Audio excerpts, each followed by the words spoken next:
Okay, so we can start now. So, hello everyone, once again, welcome to this CircuitCraft session organized by Spark IIT Madras, which is organized by the students of electronic systems. At the same time, it's open for all students of the BS degree program. Here with us today in this session, we have invited a fellow student from the B.Tech program on campus. He's Mr. Anirudh, and he was RTA during the offline labs, which happened in December 2023. So, Anirudh, thank you so much for joining. I would like to introduce you to everyone as a student Hi, thanks for in having me. electrical engineering. Thank you so much, Anirudh. The pleasure is all ours. So I'll just give a quick brief about Anirudh. So as I already told you, he has already been a TA for all of us as the in the electronics lab and the ESTC lab. So a little bit about Anirudh. He is really passionate about circuit design and semiconductor technology.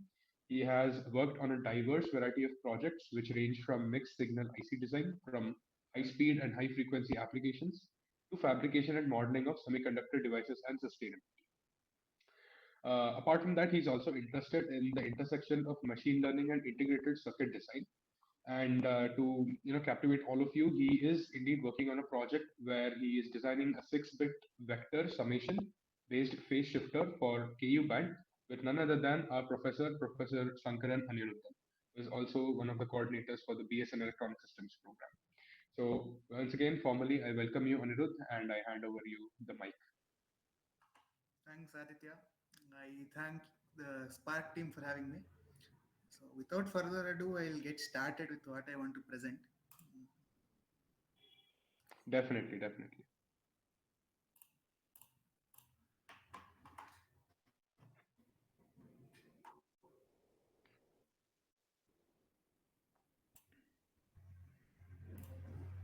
I hope my screen is visible. Yes, it is Can you visible. confirm? It is visible. Okay. Yeah. So, I plan to take up the idea of semiconductor technology in this talk. This will be a brief overview of how semiconductor technology has evolved, starting from about 1960 to where it is now and where it would be in a couple of years from now. And about me, I am a B.Tech student in the electrical engineering department at IIT Madras. I am a fourth year student. And as Aditya pointed out, I was a ESTC TA during the first session of the lab. That was during November and December 23. And I was a electronics lab TA a couple of months back. And I worked as an analog design intern at Texas Instruments over summer. And my research areas include semiconductor technology and integrated circuit design. So I'll get started with the talk. Uh, I'm still audible, right? Yeah, Anirudh, if it's possible, then you can switch on your camera also so everyone gets a view as Okay, well. Yeah. just a second.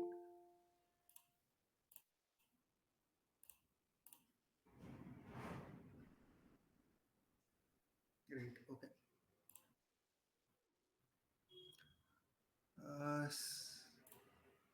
So the overview, I plan to take it as follows. I'll start off with how it all started and what progress happened in semiconductor technology in the 20th century. The primary one being the scaling of the MOSFET and what progress has happened during the 21st century, which people term as the era of nanotechnology. And then I would briefly present the present day scenario in semiconductor industry and then the future prospects same. I assume that all of you will have some introduction to semiconductor. That's why you are in electronic systems program.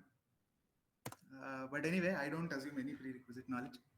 So how it all started, basically the idea was they wanted to replace electrochemical relays in telephone exchanges.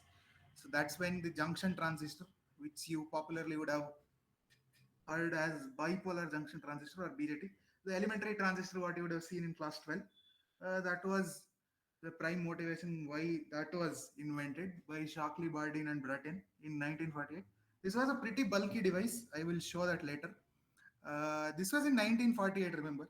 It took about 10 years to develop the first integrated circuit. This was developed by Jack Kilby at Texas Instruments in 1958. The substrate used here was germanium, it was not silicon. Silicon had its own challenges, which I will describe later, why that was not favored during that time. And then a year later in 1959, Robert Noyce, the founder of Fairchild, developed the first silicon based integrated circuit. And then the technology was further refined by Gene Herney at Fairchild. And the idea of MOSFET is pretty old. It originated in 1959 by these two people, Muhammad Atalla and Awan Khan. And the MOSFET originally came much earlier. It was there since a very long time. But modern day IC started using MOSFETs only about a decade back or so. Again, they are linked to technological challenges, which I would describe later. And in 1968, Noyce and Gordon Moore founded Intel.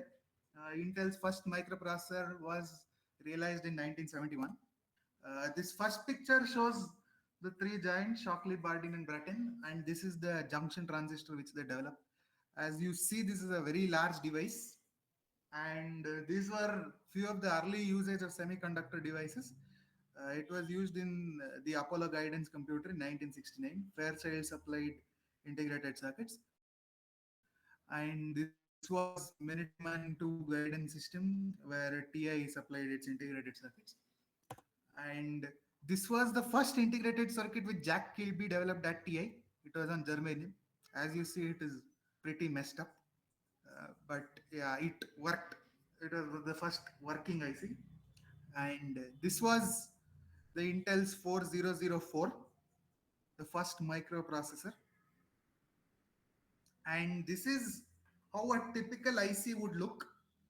And this is the layout of 741. Uh, by the way, I assume most of you would be doing analog systems. If you are not doing now, you would at some point do. And the 741 is the popular BJT based operational amplifier. So this is how a bipolar based operational amplifier looks in reality. And fast forward to the present, the computing power on today's smartphone is much more than what computing power NASA had during 1969 when they launched the Apollo mission. The Volta chip by NVIDIA in 2017 had 125 teraflops and consumed a power of 250 watt. And this is for about 4.3 billion transistors in 2017 on an iPhone. And the transistor count in today's VLSI is simply enormous. Just giving a few idea about the numbers, there are about 5.3 trillion MOSFETs on Micron's 2 terabyte 16 die flash memory chip. And then there is this AI based processor by Cerebras that uses TSMC 7 nanometer FinFET. I would later on go and describe what this 7 nanometer FinFET actually is. And this also has about 2.6 trillion transistors. And you know, NVIDIA is booming these days with its Blackwell accelerator that has about 208 billion MOSFETs. And the highest transistor count in a microprocessor is about 134 billion transistors in Apple's ARM, again using TSMC's 5 nanometer process. Starting off from a very large device, we have come to transistors of dimensions of only a couple of nanometer. That is the progress of modern day VLSI. I assume all of you would have seen ICs. In your ESTC, you would have had this black thing which you would be putting on the breadboard. So that is an IC that essentially consists of a lot of metal layers and insulators. There are so many metal layers on top with your active transistor at the bottom and the substrate below. So just giving a brief idea. So the top layer is termed the passivation layer. So that that is just a deposition of some inert compound so that the metal layers below the passivation layer do not react with air. So that is the passivation layer, and below that you have several layers of metal. You can see 1, 2, 3, 4, 5, 6, 7, 8, 9, 10, like that. So many metal layers of metal. TSMC's 28 nanometer process has 9 layers of metal, and all these are just to make metal contacts. Or these are just essentially wires drawn inside an IC. Just like you would add external wires on your breadboard to connect components, these 9 metal layers serve as just connections between various transistors on a chip. Okay, so this 9 layers of metals are usually termed back end of the line, BEOL, and the active components, the transistors, sit at the bottom of your IC, and these are fabricated primarily, and they come under a processing scheme called the front end of the line processing. So this is the typical structure of a modern day IC.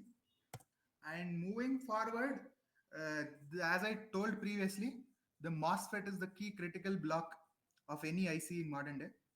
And you would have seen this picture of a MOSFET, a simple source, drain, gate, body. But in reality, this is not how a MOSFET looks. The conventional CMOS process has this structure of a MOSFET. You have this channel, then you have these source drain extensions, then you have this spacer layer, and then on top of that, you have the silicide contacts between the drain gate and the source. And then you have this isolation to separate out different transistors. Then you have this N well to essentially fabricate PMOS in a N-type substrate in an N-channel process. And this is how a conventional MOSFET looks in a CMOS process.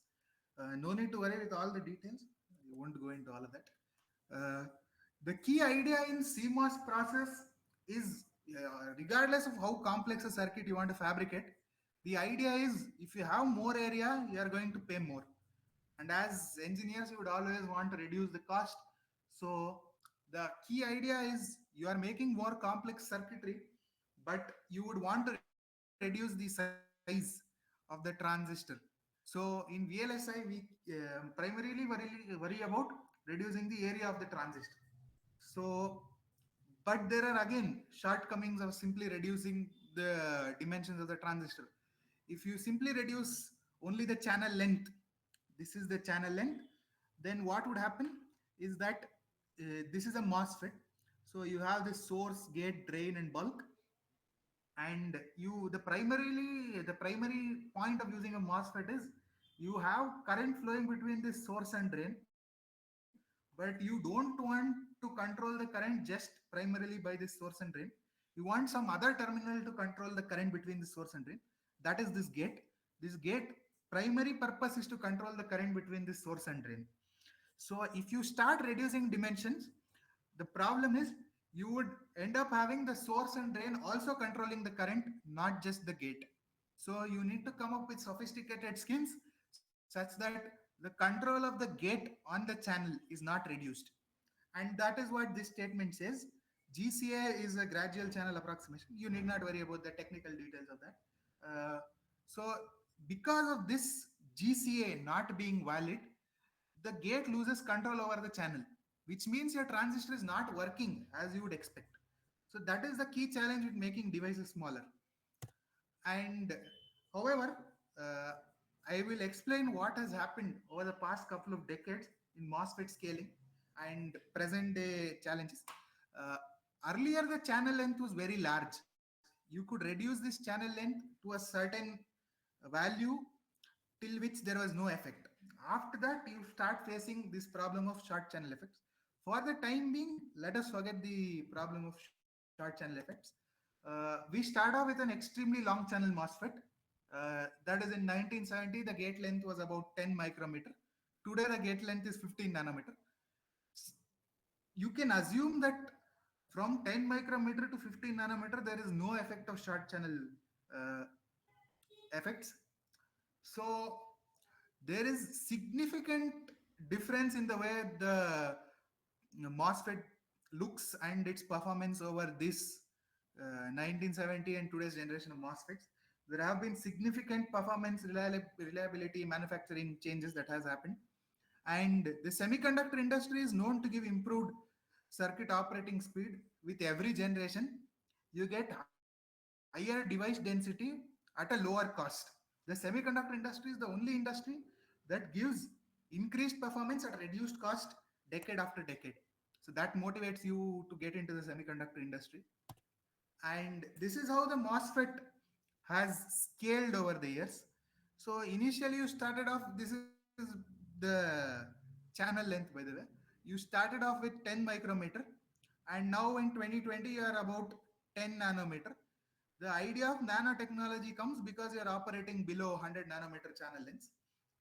So there was an empirical law proposed by Gordon Moore, who was the founder of Intel in 1965. He stated that the number of transistors on a chip would be doubling approximately every 2 years. So, what does that mean? This basically means that the area of a transistor would go down in half every 2 years. So, the Moore's law was strictly followed until 2010. After that, there was some changes, which is not shown here. And the adherence to Moore's law resulted in improved performance and lower cost with increasing technology. So, how was this Moore's law sustained? By scaling, obviously. And the first way to scale is you reduce the dimension. As I told previously, there are short channel effects that come into picture. But since we started off with an extremely long channel device, these uh, short channel effects would not matter until we hit a certain length, right? So you start off by reducing the length, width, gate oxide, everything. You start off with, say, a map. You just reduce each of the dimensions by a factor of 2. You would get the same map but in a reduced area. That is essentially what is happening here. And the idea of scaling here was under the assumptions of constant field. If you are scaling under the assumption of constant field and you are reducing the dimension, you have to obviously reduce the power supply voltage by the same fraction. So this led to the obvious reduction in power supply. That is, if the length went down by a factor of 2, the power supply also went down by a factor of 2. And there was also an increase in the doping concentration. If you have done a course in semiconductor devices, you would have learnt about depletion layer. So depletion layer or depletion width basically is the region of no charge, no mobile charges in a semiconductor. So in that, you would have learned that the depletion width varies inversely as the doping concentration. So if you increase the doping concentration, you are in principle reducing the depletion layer width. So thus you are effectively scaling the devices. The best way to view scaling is you start off with something large, you are just shrinking all the dimensions such that the performance is still the same. And this is called constant field scaling. And the first point which we started off with was reduction in channel length. As I told, the MOSFET prime aim is to control the current flowing between two terminals with the help of a third terminal. If you are reducing channel length, the source and drain start losing control over the source and drain start gaining control over the channel, and the gate start losing control over the channel. So this comes with some problems.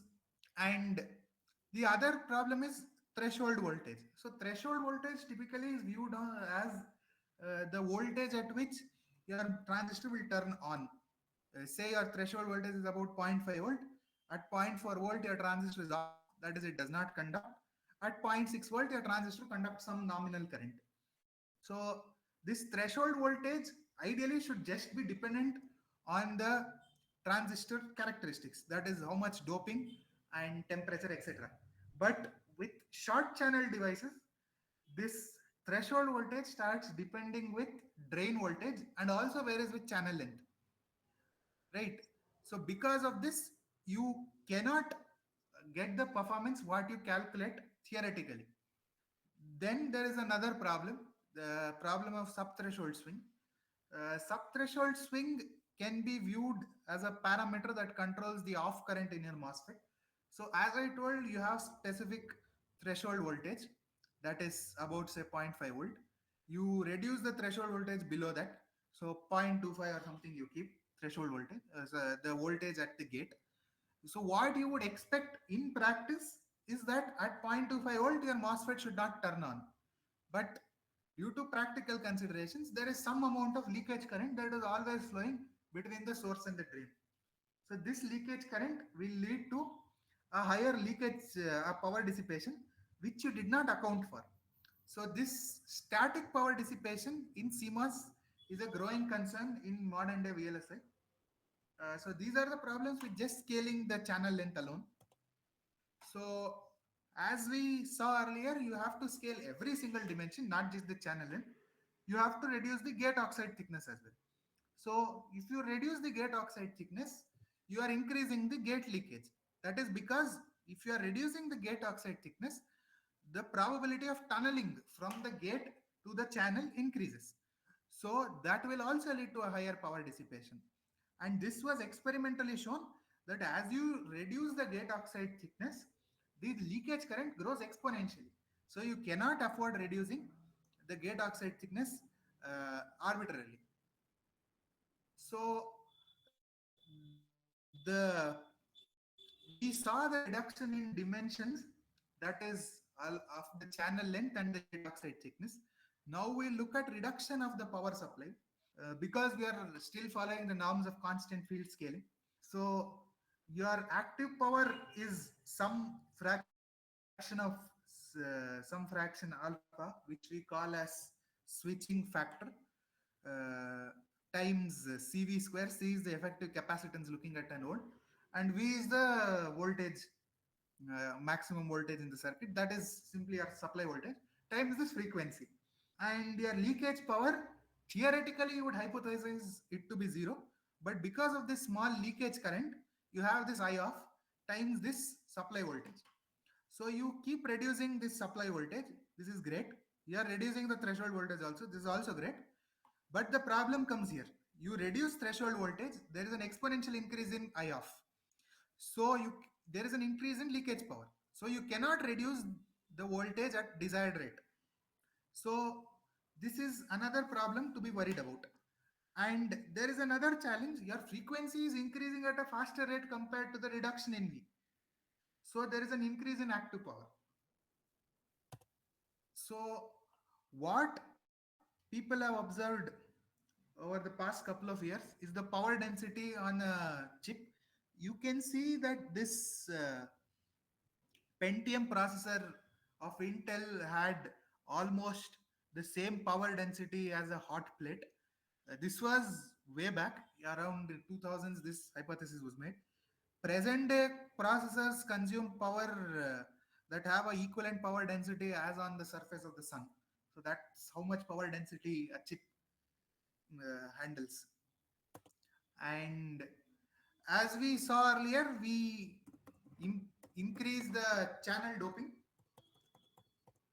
and you increase the doping of the channel. But again, there is another shortcoming. If you increase the doping beyond this 10 per 18 per cubic centimeter, your mobility is very low. So because of this low mobility, your current drive is low. Uh, so this is the MOSFET current equation as we would have seen. The idea is that you want a higher current drive with all optimized parameters on the right.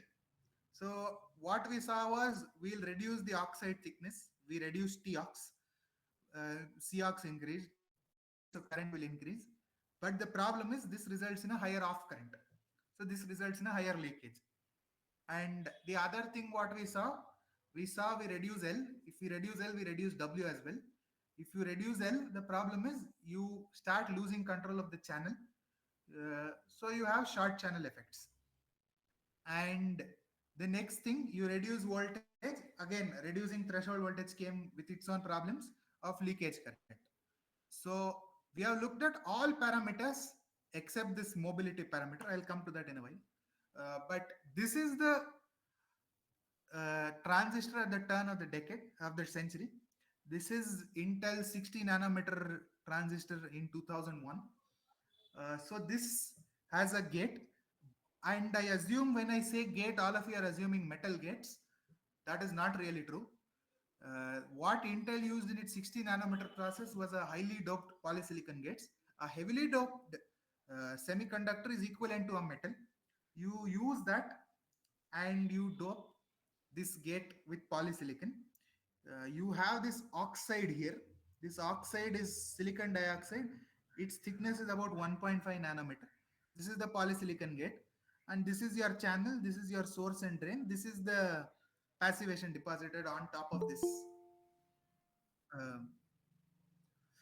transistor. And coming back to this, mobility is one term which you can exploit with straining silicon. I will not get into the details of how silicon can be strained and increase mobility. Uh, but a decade of nanoelectronics, starting from 2001 to 2011, is presented like this. We saw how a traditional bulk CMOS process was made, the standard transistor as you would see in a textbook, and the next thing was introduction of strain in the channel. You somehow strain the channel by introducing germanium at the source and the drain, and this enhances the mobility of holes in the channel. This was in 2003. This was Intel's 90 nanometer process. And then you increase the strain in the channel, you go to 65 nanometer. And then you keep doing that. You come to the 45 nanometer process. You use something called high K metal gates.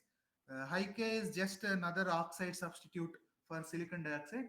You replace the polysilicon gate with this metal gate, and you get this latest 45 nanometer node in 2007. Then you improve the high KML dielectric to come to the 32 nanometer process. And starting from the 22 nanometer process, we have evolved from the standard MOSFET to something which we call the FinFET. I'll give a brief overview of that soon. Uh, so this is a FinFET. So the transistor, as you saw before, was a planar structure. You had the source, drain, channel all on the same line. But in a FinFET, it's a completely different story. It is a triple gate device. That is, your gate is wrapped around three sides of the channel. That is, you have this channel running here from left to right between this yellow source to yellow drain. Then you have this gate draped around the channel from all the three sides, left, top, and right. So why is this useful? This is useful because, as we saw earlier, the gate control over the channel is being lost in short channel devices. So to gain more gate control, you ensure that there is more gate substrate. So you cover the channel with more gate substrate. So that is the idea behind this FinFET. And the fabrication of this FinFET is a relatively simple process, and its effective channel width is also higher compared to the width of a MOSFET.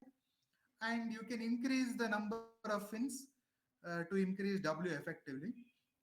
And devices with L equal to 18 nanometer and TOX equal to 2.5 nanometer have been demonstrated. This was as early as in 2000. And the modern day FinFET is fabricated as follows. You take this silicon substrate, you etch to get a fin, and then you do an oxide deposition, and then later you do a gate deposition. Obviously, all these steps don't look as simple as they are shown. There are a lot of challenges with this. This is with the bulk silicon substrate. You can start off with a silicon and insulator. Silicon and insulator basically is this: you have the silicon on top of the oxide. So this is termed as silicon on insulator. And in similar way, you etch off these extra things to have just one fin, and then you deposit the gate. So in that way, you would fabricate the FinFET. So FinFET is the current generation transistor. But as engineers, we are never satisfied with what we have. So we moved on to something called the nanosheet transistor, which is the future of semiconductor technology. So the difference between the FinFET and the nanosheet is that in the FinFET, this channel was perpendicular to the gate, to the substrate also. So So in the nanosheet transistor, your channels are aligned parallel to the substrate. So because of this parallel alignment, the gate has better control over the channel. And also, as you can see, these channels are in principle floating. You need not worry how they are fabricated. That is a different issue altogether. But in this FinFET, you have gate control from three sides. In the nanosheet transistor, you have gate control from four sides. So effectively, the current drive is higher in this. And this is also called as the GAA-FET, the gate all-around field effect transistor, which you might have heard in some literature or YouTube video, whatever. And because of these multiple sheets, the current drive is effectively higher in a nanosheet transistor than a FinFET. And the silicon orientation is 110. You need not worry what this 110 is. It's a particular orientation of the substrate. And the silicon orientation here is 100. Because of this change in orientation, the mobility here is higher, which gives a higher current drive. So the modern day a transistor has evolved from this planar MOSFET to this is the old technology to present day FinFET to future stacked nanosheet transistors. And in summary, this is what I would want you to take away from this. So there has been a continuous downscaling of MOSFET starting from the 20th century, improvement in performance at a reduced cost. Scaling has almost reached its limit at the turn of the century. You are using different principles altogether to improve performance. And performance improvement in 21st century is not driven by scaling. It is driven by strain engineering, high K metal gates, and FinFETs. And the future of uh, next generation technology is the nanosheet transistor. And here are a few references. Probably you can look it up if you're interested. You can look up VLSI technology by Professor Nandita Dasgupta. It is available on NPTEL. And you can look up device modeling by Professor Karmalkar. That is also an NPTEL. The resource I have taken from is from Amitava Dasgupta, sir. And this text on semiconductor devices is also a must read if you're interested in the field. This is Semiconductor Devices and Modeling and Technology by Professor Amitava and Nandita Dasgupta. So with that, I will stop.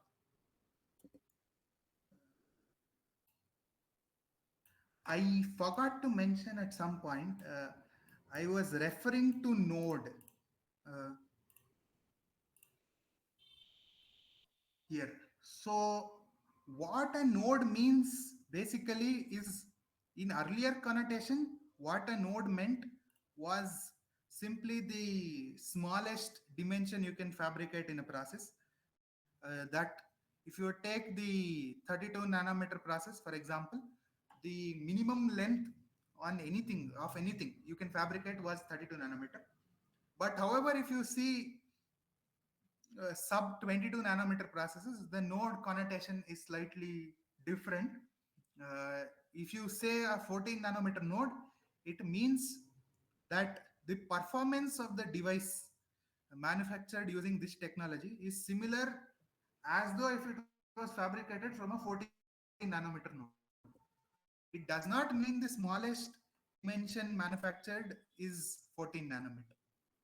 So that is a key thing to note in semiconductor processing. I would urge you to look up these references if you are interested in knowing more about this.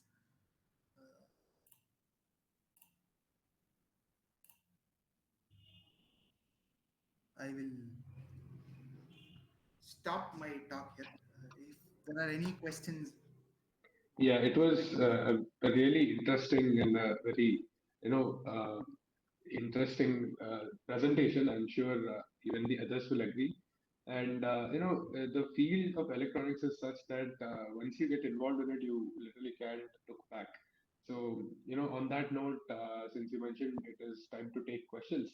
So first, I guess it's best to go with the general questions, and then after that, we'll take topic-related questions. So, Anirudh, sure. one by one, I'll put forward the questions, and you can answer them to the audience. Okay. Okay, so yeah, so the first question is, obviously everybody would like to know this. What inspired you to pursue electrical engineering? That's an interesting question. So as far as I remember, in my class 11th, 12th, even in my 10th per se, I was highly fascinated by physics. So I ended up learning a lot more than what was there in the text. I read up all these big books, Resnick, Halliday, all that, etc. And I was highly interested in this area of uh, electrodynamics, and mechanics was also quite interesting. But my personal favorite was this chapter on semiconductor devices, which I think most people do not study. But I fondly liked that chapter. I was okay with either pursuing electrical engineering or mechanical engineering. I got electrical engineering, so I ended up joining electrical engineering. I And see.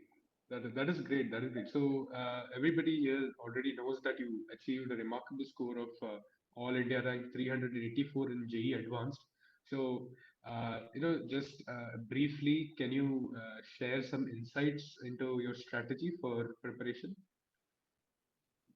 I wouldn't say there was any different strategy compared to what people would do. What I think personally is whatever you do, you have to. It is a game of those 6 hours, right? 6 hours, the day of the exam, whether you can pull something or not, it ultimately matters on that. So that is one thing. And the second thing is, if you are motivated enough, you will keep studying. That is not a question of whether you will how to study, motivation, all that. I feel is if you are motivated enough, you will always study.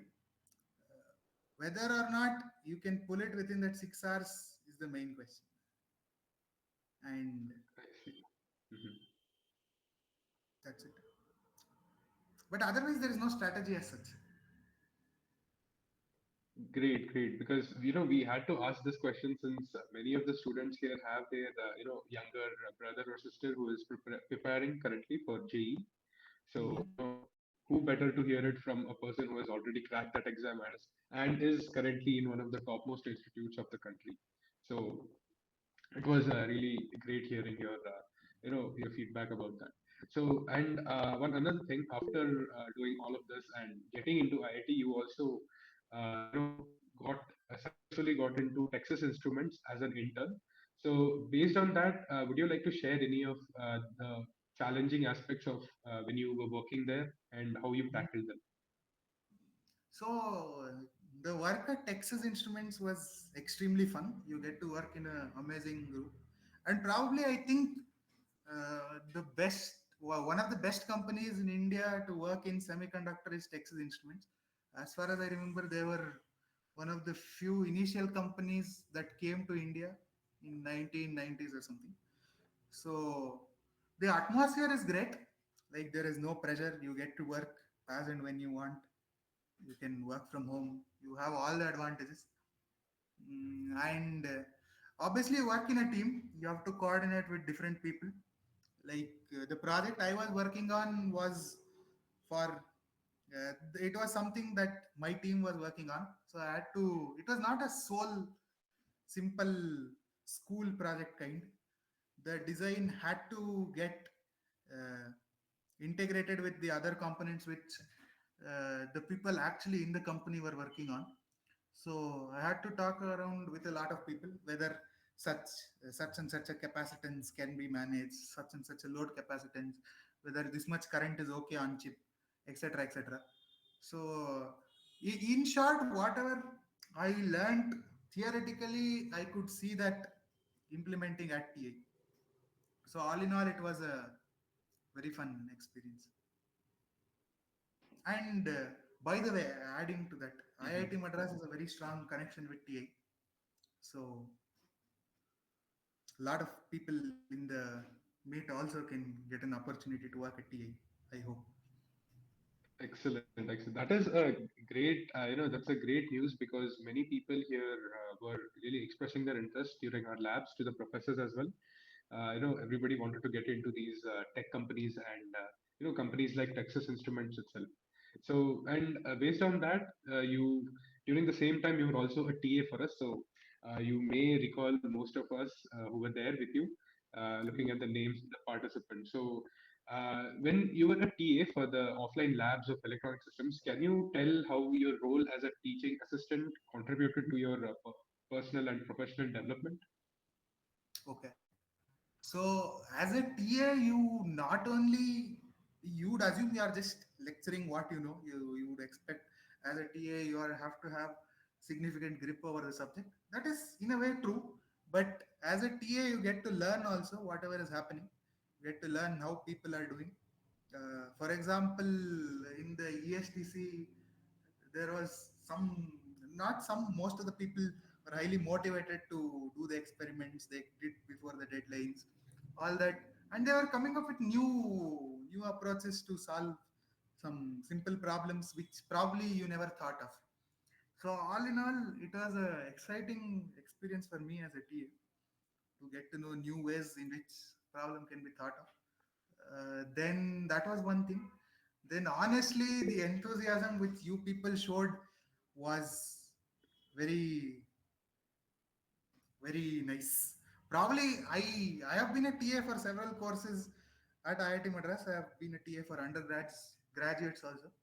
Uh, Probably, honestly, I should say the ESTC bunch of people were the most motivated of all the people I had seen. Amazing. I mean, it's a proud moment for us to hear that, especially from a B.Tech student in electrical engineering at the same institute, IIT Madras. So, since you were doing an internship at Texas Instruments, well, at the same time you were an undergraduate at IIT Madras. Mhm. So, can you tell us a little bit about how you balanced both of these things at the same time? So the intern was during summer, so I did not have any course load at that time.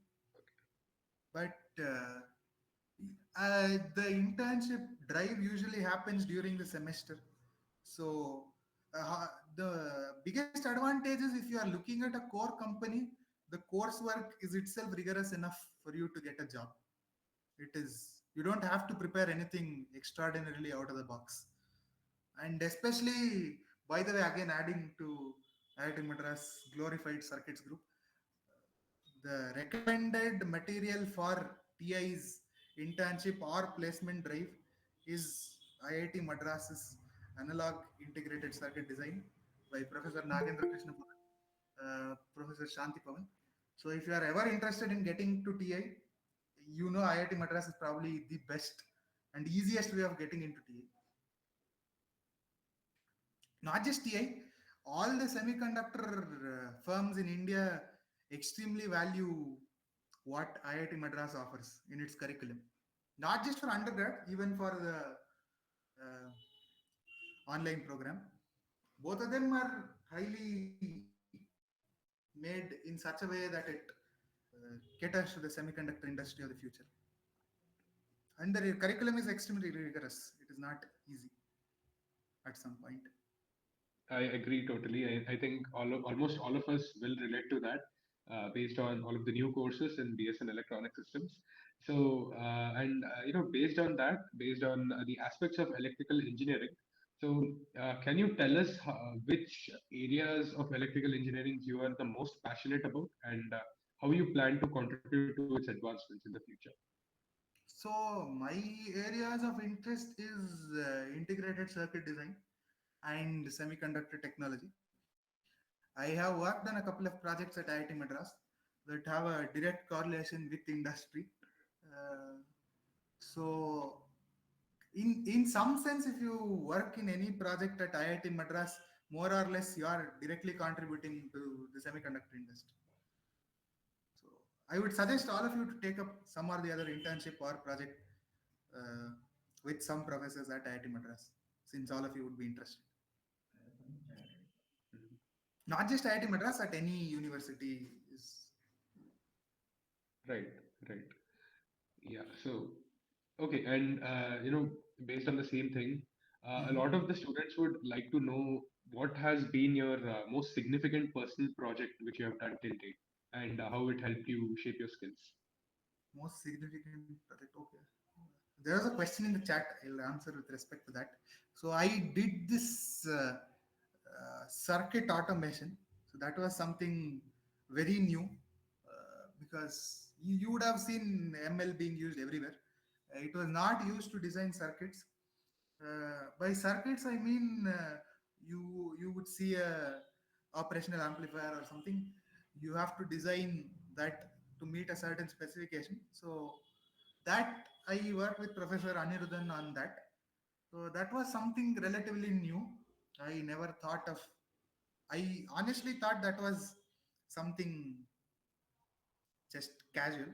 But later, when I was at TI, I saw an entire group working on circuit automation. So that time, I realized it was something of great practical utility. Uh, so, if you want to know more about circuit automation, it is on my YouTube channel. I think I'll share you the link. You can share them later.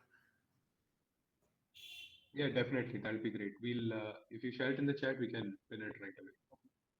Sure. Yeah. And yeah, I think that was a very interesting project. And Hmm. for that, I was using Cadence. Cadence is a professional circuit simulator, which industry also uses, by the way. So I got to learn about Cadence there. Then I also ended up learning some amount of ML because of that project. And the key challenge there was ML is a separate branch, circuit design is a separate branch. You have to ensure both of them get merged. So that was a key challenge, and tackling that was pretty interesting. Amazing, amazing. So nice to hear about that. So that brings us to the end of the general questions, and we do have a couple of more topic-related questions. So before that, I would just like to address the audience, guys. If you have any question which you would like to ask Anirudh, then please leave it in the chat box. Please start typing it right away so that once we are done with the topic-related questions, we can address your queries. Okay, so anyways, back to the topic related questions. The first one is I would like to ask you, since you mentioned that you have a keen interest in semiconductor fabrication and integrated circuit design, can you tell us what what was the motivation behind this, or what sparked your interest in this, and how you decided to develop your career and skill based on this? Mhm. Okay, so again, unless you have done something related to the field, you won't be interested. So I would say the first interest I got in this was through my coursework at IIT Madras. That is more or less similar to whatever you people are also doing. I like the course analog systems. That was taught by Professor Anirudhan for me. Uh, and that course was highly interesting. Then there was a course in the same semester on solid state devices. That was the introductory course on semiconductor technology. So I liked that course as well. And that was during my fourth semester. And in fifth semester, since I liked analog systems, I took up analog circuits as an elective. So with that, in that course, I learned about MOSFETs, and ever since then, I just like the subject and continued my work there. So Right. I think there will be Mhm. some coursework that gets your interest. I agree. Correct. So, and also talking about semiconductor industry and semiconductor technology, do you think, or according to you, how do you think that the advancements in these industries will shape industries like communications and electronics in the coming years or the coming decades? Mhm. So at the end of the day, everything, whatever you theorize, right? Even communication, you design some protocol, something, some theoretical framework you frame. But at the end of the day, you need to realize it in practice. So without semiconductor technology, without the advancements, it is not possible to realize. That is factor one. Factor two, I will tell is while I was at TI, I was working on a project that was for the electronics industry. It was for an oscilloscope. I cannot give more details here. But so that was one project I was working on, and there were several other teams that were working on designing some communication links. So the idea is every communication theory has to be supplemented with practical results. So the semiconductor industry's rapid growth at the end of the day is to support consumer electronics and communication and other industries. Right, right. So that was, I think most of the people will agree here that it is what is going to happen in the coming decades. And last but not the least, we have one question to wrap it all up before we take the questions from the audience. So, in your opinion, what are the most crucial skills that the students should focus on if they want to, have a career in semiconductor fabrication and IC design? Mhm. So I think you need to have a first thing, obviously, mathematical rigor you will get through your coursework. That rigor you need.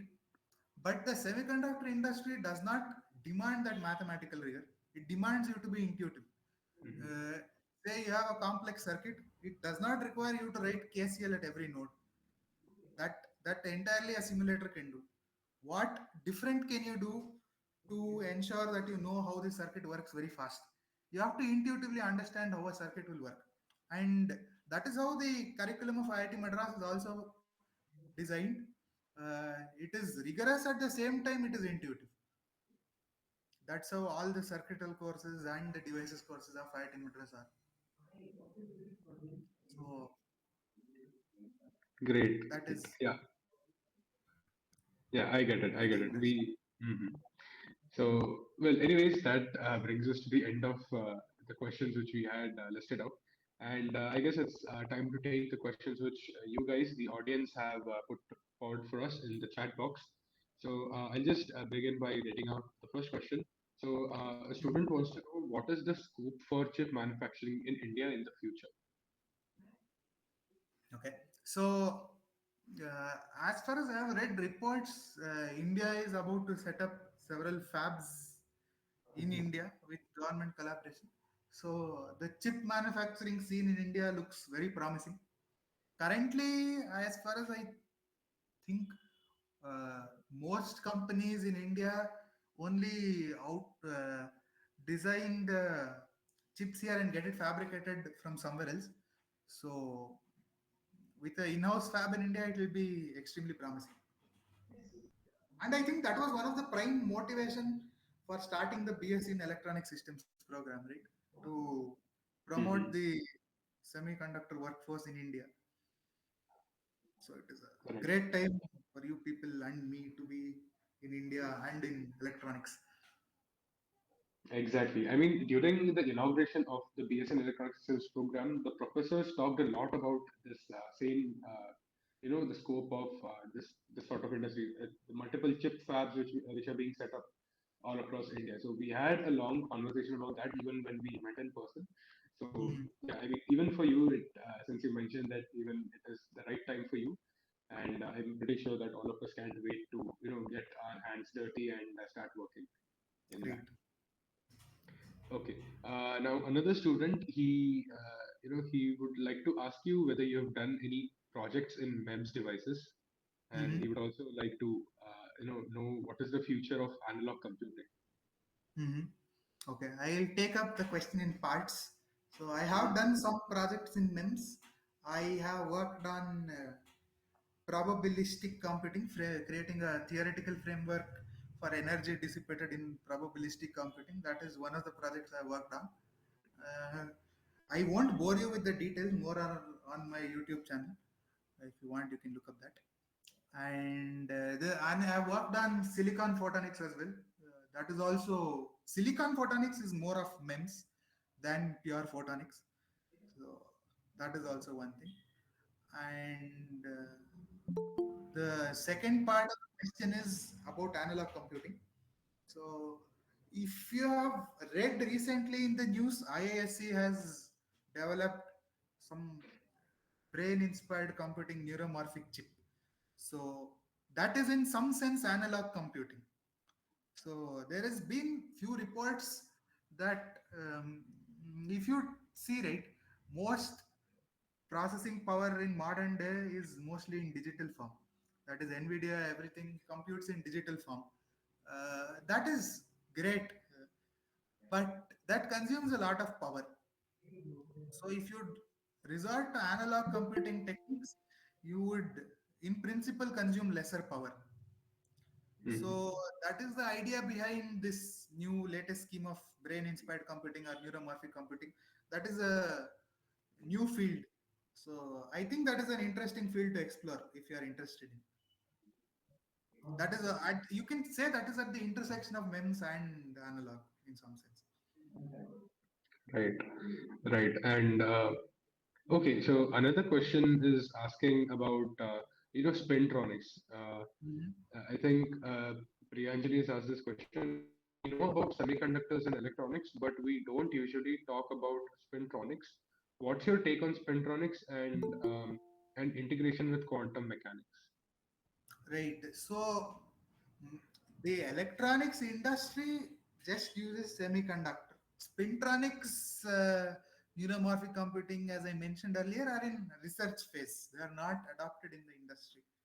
I think it will take some time before they are publicized and they are made ready for mass production. It will take some time, I think. But maybe I'm not the best person to answer this question. You can shoot this question to your solid state devices professors whenever you have that course. Right, right. So for the person who answered that question, I hope you do that because Anirudh here is a B.Tech and electrical engineering student. So okay, yeah, that actually brings me to one interesting point you could say. Mhm. Since we hear in the news that many people who are working in tech jobs and all, they complain that AI is going to in the future AI is going to replace them. There will be no need for them. So, do you feel that people who are currently working in electronics, in the electronics industry, will they face such a challenge, or will they face the threat of I, being replaced by artificial intelligence? right. This is an interesting question. I personally don't think the electronics job, at least in modern day, is mostly human dependent. You need humans to check at several stages. Uh, like for example, even I was telling, right, you have a chip with 4 billion transistors or whatever. Some of the part is done by machines already. It is the chip design process is mostly automated already. So, but there are some few critical blocks which are done only by humans. So whatever the job scene is now, I don't think there is going to be a significant change because of AI.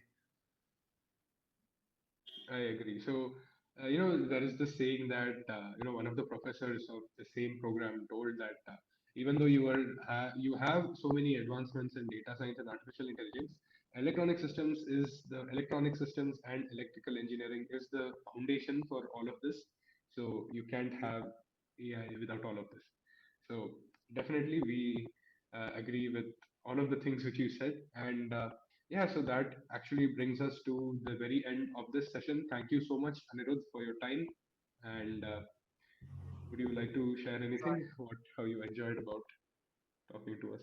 Yeah, the session was nice. Thank you, Aditya. Thank you, the Spark team, for having me. There's one question I think I will take it up in the chat. One video on analog mixer. You want a mixer design? I was anyway planning to create a playlist on RF circuit design, so I will take that up. Sure. Uh, there is another question. How do we apply in practical life? Do we need some extra knowledge to compute or forming any electronic device? So I think you definitely will need some guide to work with you.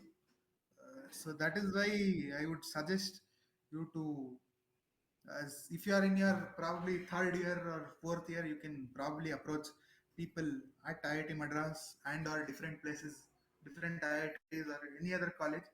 Uh, so You can ask them because uh, they'll definitely help you around. You need a guide to monitor your progress, to tell what exactly you're going wrong, because even at my intern in TI, I had a mentor.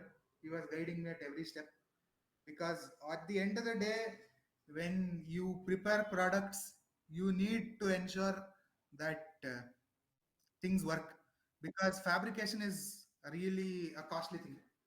So you need someone to mentor. I would not suggest you to do things on your own, at least in the initial days. Right, right. Yeah, that is, sort of nice to hear about that. Oh, and at the same time, can you share a few thoughts you have about RISC-V, the RISC-V architecture, and the future of RISC-V? Future of this file. Maybe I am not the best person. My area is not this.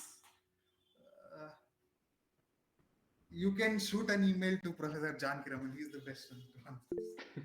Yeah, we actually did have a talk with him about RISC-V in one of the previous sessions, which we had long back.